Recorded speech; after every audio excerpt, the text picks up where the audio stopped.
Maswerteng gabi po mga ka-STL natin sa Bulacan. Narito na po ang mga numerong nanalo sa STL Bulacan ngayong gabi ito, August 19, 2026, 8 p.m. Kaya't kunin nyo na po ang inyong mga ticket. Narito na po ang resulta. Para po sa STL Bulacan, third draw result, August 19, 2026, 8 p.m. Ang mga numerong nanalo, 11 at 13 in exact order. Sa lahat po ng nakataya ng mga numerong yan kanina, congrats po sa inyo.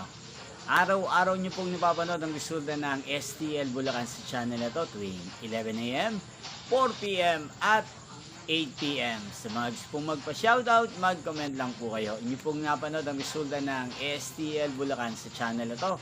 Roderick Hernandez TV, maraming salamat po sa patuloy niyo pong panonood sa aking channel. Magkita-kita pong muli tayo bukas ng 11 a.m. para sa first draw result ng STL Bulacan. Thank you for watching and good night po sa ating lahat.